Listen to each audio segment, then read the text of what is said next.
Yo, what's up, Hivers? 90s Friday once again. For Friday, August 8th, I'm recording this Thursday. I like recording a little early, not leaving it to the last minute. I used to just make my posts the morning of, and, I'd rather put time into it. Listen to the records, spend 5 hours picking out 4 perfect tunes plus a bonus. That only 3 people, read the whole post. But I do have fun doing it, so I love the 90s music. It is fun. I got some extra art this week. I actually canceled my subscription to ChatGPT. The image system worked great for a week, and then the other 3 weeks of the month, it was just so glitchy. And I'm just like, I'm not paying $20 for this. And I'm kind of disturbed by how dependent people are getting on it. So, I don't use it for my writing or anything. I just used it for the covers, the poster images, which I do a different image for each post, showing the posters of the bands I'm going to discuss.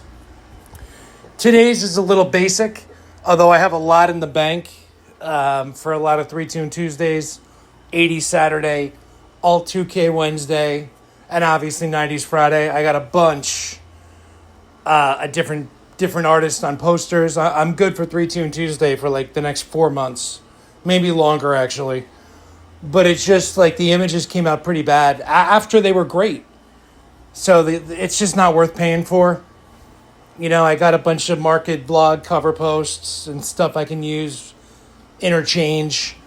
But I don't really want to support these AI chatbots. They're just, I'm not really on board.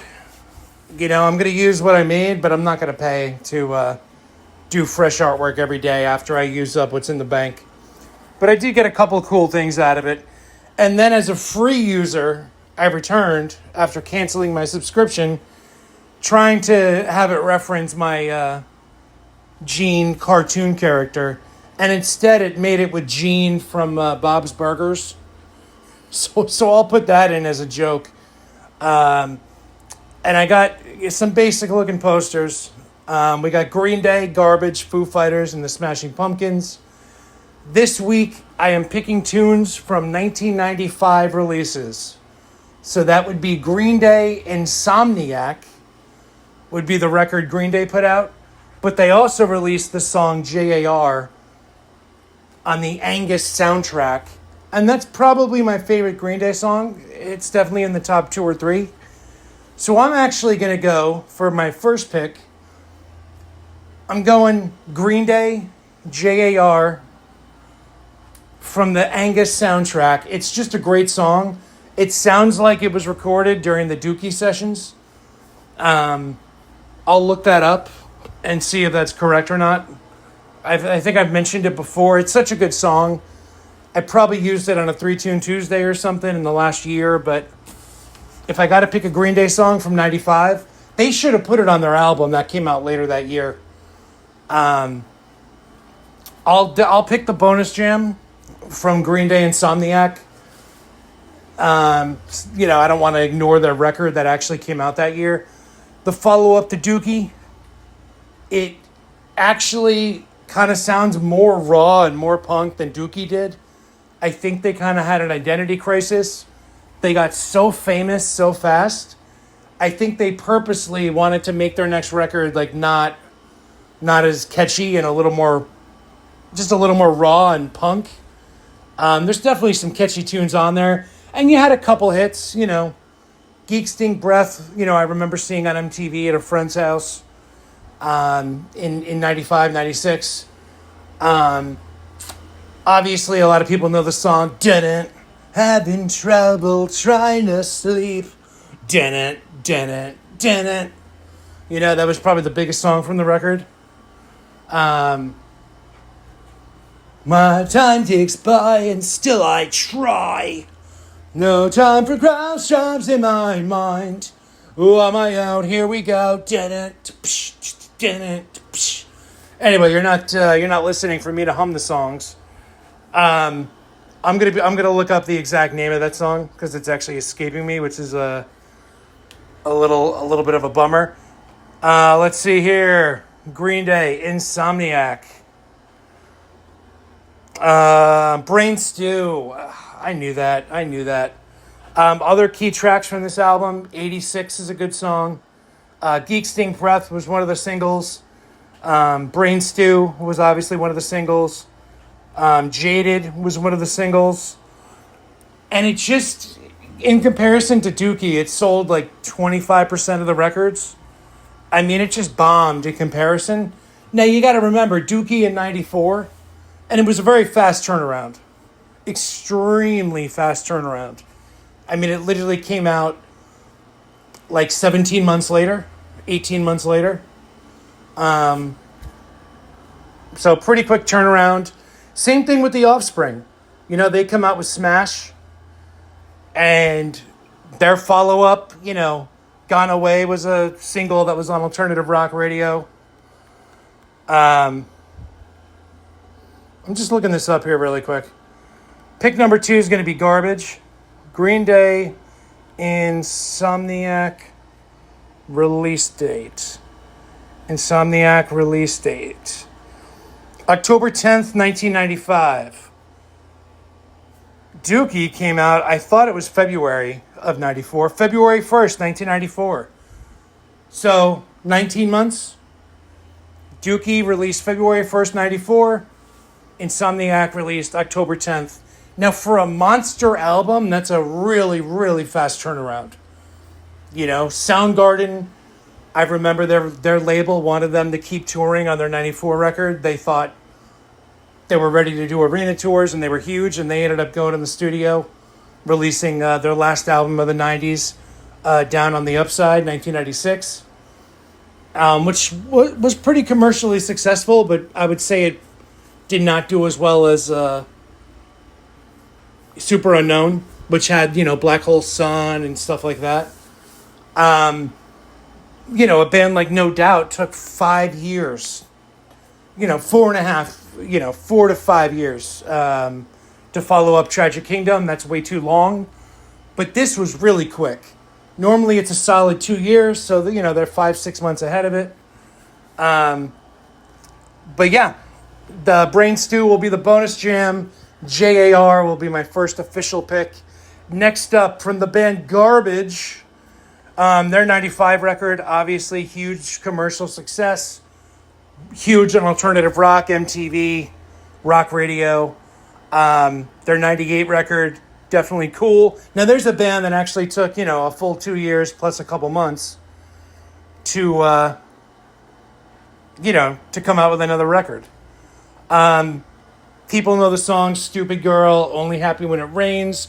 I'm picking the song Vow, which did have a music video. It was one of the 4 singles. The other single was the song Milk. Just a hugely successful band. Don't really have anything much to say about it.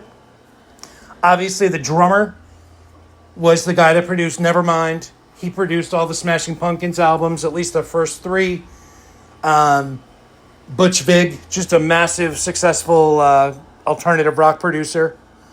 A lot of people wish that he did the last Nirvana album too, because they are not fans of Steve Albini's raw kind of work. Personally, I think it's pretty interesting, but it would have been interesting to hear how different it would be. I do agree with that. But as a producer, and also the guitarist and bass player, Butch Vig is the drummer of Garbage. They were producers too, so it's a band of producers. And then they stole Shirley Manson from another band she was in. She actually put out a record only like a year and a half earlier on a different band. Let me see if I can look them up really quick. Angel Fish, who put out one album in 1994, and then swiftly Shirley Manson was stolen for the band Garbage. And then next up for the third official pick, we're going to have Smashing Pumpkins, Melancholy and the Infinite Sadness, a double record, 1995. I mean, you can't get any bigger than this. This album was as big as Green Day Dookie. You know, Nevermind by Nirvana is yeah, it's hard to compare stuff to it because it's so legendary. But in terms of record sales and stuff like that, anything that goes diamond, which is selling 10 million albums in the United States, or maybe it's worldwide. I'll have to look that up. But like Dookie sold 27 million albums to this date. Let's see what Garbage sold. But Smashing Pumpkins, this album was on the level of Green Day Dookie, Nirvana Nevermind, in terms of how big it was. Tonight was still all over MTV like years later. Bullet with Butterfly Wings, the song Zero, and obviously the song 1979, which was on disc 2. And I'm trying to see if there was another single off of disc 2. Not really. My favorite song is 1979. Apparently, that's a very popular take. I usually try to pick stuff that other people don't like. I really love that song. I just think it's... it can almost be a Foo Fighter song. It's just very different. And I think Billy Corgan even admits that like songs like Bullet with Butterfly Wings like was what the label was pushing him to write. Like very Nirvana-esque, but like the total commercial side of it.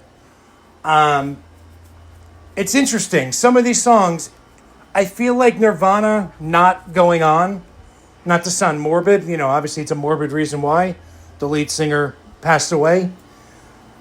I feel like Smashing Pumpkins, for one album cycle, took the space that the next Nirvana album would have. Like, there was so much changing in music. Green Day and The Offspring came along. And then you had bands like No Doubt come along. And into the later 90s, Mighty Boss Tones. You had ska bands that got huge hits on the radio. Not many. You had bands like Blink-182 show up who are from the same kind of scene as Green Day and The Offspring. I'm talking before the 99 really pop stuff. I'm talking the song Damn It by Blink-182. That was straight up alternative rock. That was not pop radio stuff. Bands like Everclear, Foo Fighters. Obviously, Foo Fighters had the link to Nirvana, with Dave Grohl obviously being the drummer from Nirvana. But really kind of, I think, especially with the success of the second album, just really kind of making it like... A majority of people probably think of Dave Grohl as the frontman from the Foo Fighters now. There was a time where that wasn't even imaginable. But yeah, I got to pick 1979. It's just a song I like. I got to do it. And I usually like to go against the popular crowd, but I got to do it. And then next up, we got to do the first Foo Fighters record for pick number 4. Again, you guys might know the story. If you do, you can jump off right now. But basically, Dave Grohl had recorded a bunch of demos. After a few months had gone by and he realized he wanted to, do something with his songs he wrote. He had an offer to, I believe he had an offer to tour with the Smashing Pumpkins at one point. That might have been later, because I know in 97 they kicked their drummer out. So that probably was not... an immediate thing. But he was offered the spot in Tom Petty's band. And he did appear on Saturday Night Live playing drums for him. Think about it. You're Dave Grohl. You were just in Nirvana. You have no idea if your songs are going to become something people like. And you have an offer to join Tom Petty's band, somebody you think is great. And he opted to say, no, I'm going to do my own thing. I want to record my own songs. He takes the demos that he recorded, some of them back in 92, when he was just on a break from Nirvana. And the label's like, yeah, we'll mix this and put it out. He's like, well, no, we got to re-record it. These are demos. And the label was like, nah, it's cool. We're just going to put it out like this. We'll mix it and master it, make it sound a little more, not produced, because that literally, production is just when you're recording. But we'll master it and mix it, so it sounds full. And yeah, we just want to put on an album like this. And basically for the label, you got to look at it this way. to not have to invest any money in a studio session and to kind of just take a gamble and see if people like it, pretty easy deal. You know, the odds were definitely stacked against Dave Grohl. Most second acts really don't end up turning into something like that, you know, especially when you're not the front man. You know, if you're the front man and then you start another band, it's hard enough. But to be like one of the backing members, you know, who did drums and backup vocals, to now be the front man, the odds are like 1,000 to 1 against you. So you got to give Dave Grohl credit for that. I think Dave Grohl has become very Hollywood in his older age. But at the time, the Foo Fighters were a straight-up alternative rock band. They were cool. And again, their second album was really their first album as a band. But this album is beloved by fans, and I love the record. I remember getting it for my birthday. I guess it was 95. It might have been the following year, but I think it was 95. And I didn't even, you know, at the time, like, obviously I knew who Nirvana was and stuff, but I owned like 5 CDs at the time. Like 95 is the year I started buying CDs. I was like 11, 12 years old. And I had Green Day, Dookie, I had The Offspring. You know, I had some big stuff like the Spin Doctors and the Gin Blossoms. And I remember getting the record. And from my friend Brian Murphy. He's actually passed on. Shout out to Brian Murphy. And I just remember loving the record. And I owned it before I owned any Nirvana stuff.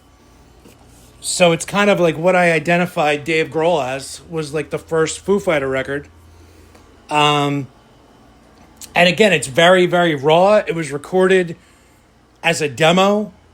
And again, obviously when they mix, you know, they spiced it up a little in the mixing and mastering, which is the process after you record. It's, you know, you mix the levels and stuff like that. But aside from that, I mean, it's literally like listening to your friend's demo tape.